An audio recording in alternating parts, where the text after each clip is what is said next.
Thank you very much, Alex.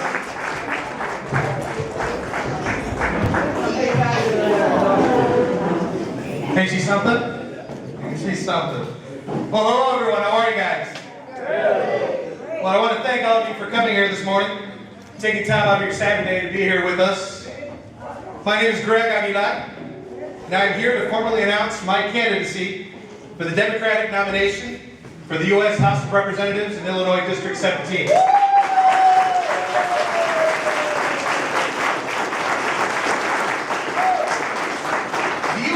Representatives is set up so that those who are elected to their positions can represent the voters that put them there. These elected officials are entrusted to protect the principles of our great nation, which is that all people have the right to life, liberty, and the pursuit of happiness.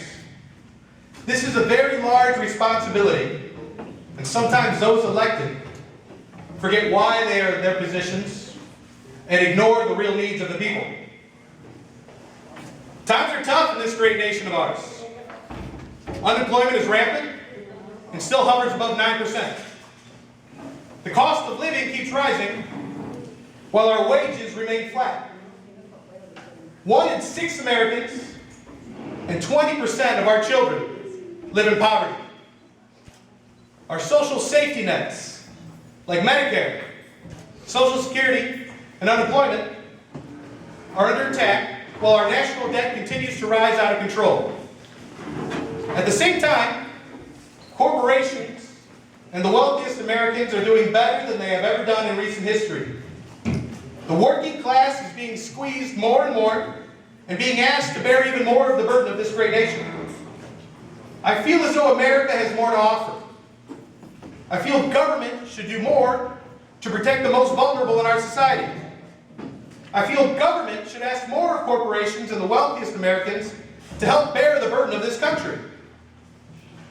Over the last 9 months, our current Congressman, Mr. Schilling, has shown where his priorities lie.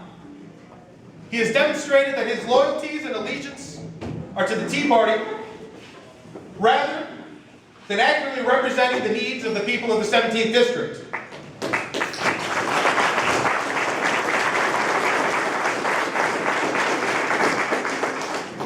Mr. Schilling voted for the Paul Ryan budget plan to eliminate Medicare as we know it, completely ignoring the majority of the opinion of the people of District 17. Mr. Schilling sided with the extremist wing of the GOP, almost forcing our nation to default on our debts, rather than asking the wealthiest Americans and corporations to pay more in federal revenue.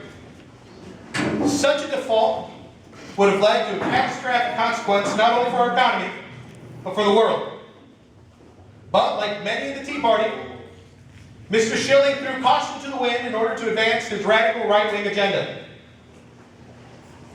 They want to cut taxes more for wealthy Americans.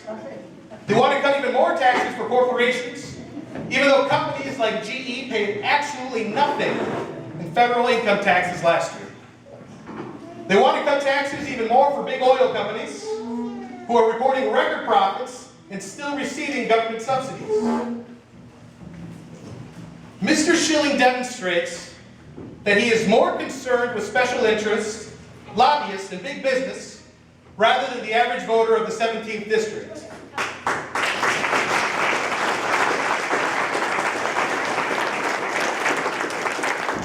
Just this last Wednesday, Mr. Schilling voted against disaster relief money to help people of Joplin, Missouri who suffered devastating losses from tornadoes.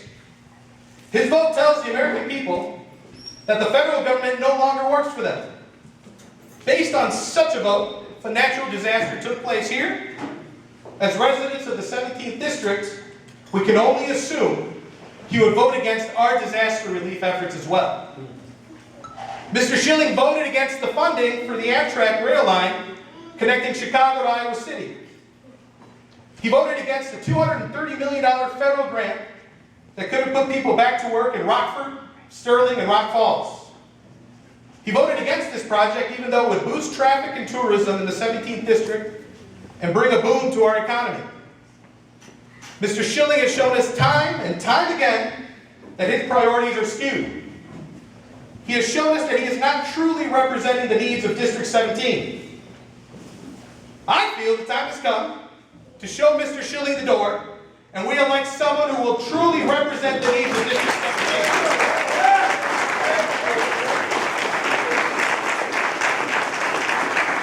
We need to elect someone who will restore a strong voice for the working class in this district. Someone who will fight for the most vulnerable among us. Someone who believes that we should put Americans back to work, rebuilding the hundreds of structurally deficient bridges in our district. We must elect someone who believes in the American worker and what they can accomplish. Someone who believes that education is not given to us by our government, but is our rights as citizens. We need someone who is passionate and will fight against the special interests and lobbyists and be a true voice for the people of the 17th District, and I am that person.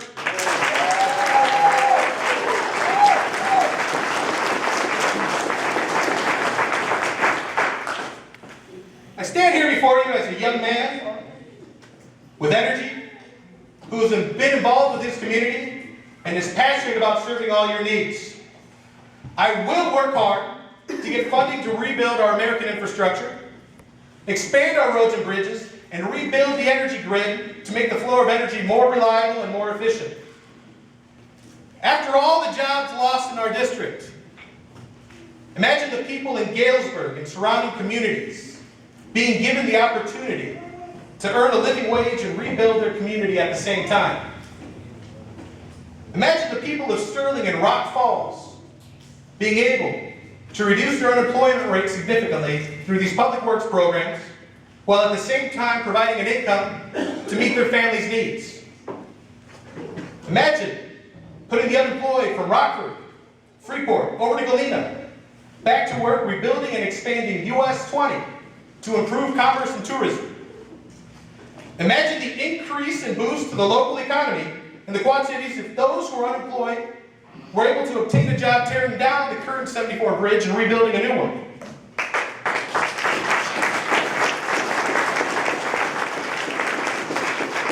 With all this new construction, imagine the boost to equipment manufacturers like Caterpillar in Peoria and Deere and Company right here in the Quad Cities, who will have increase in orders and will have to hire more workers.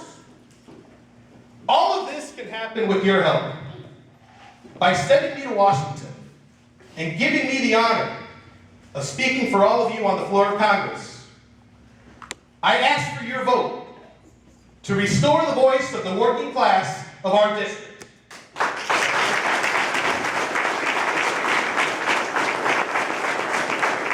All of us together can bring that change, and we can make that happen.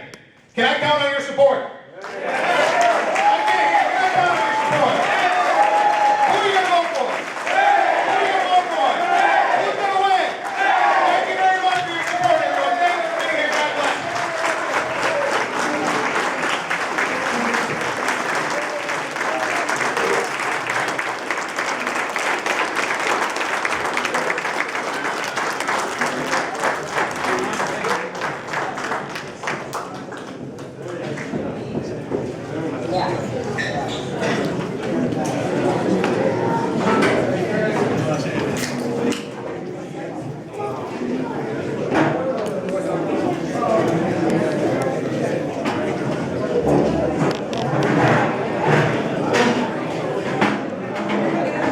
Thank you.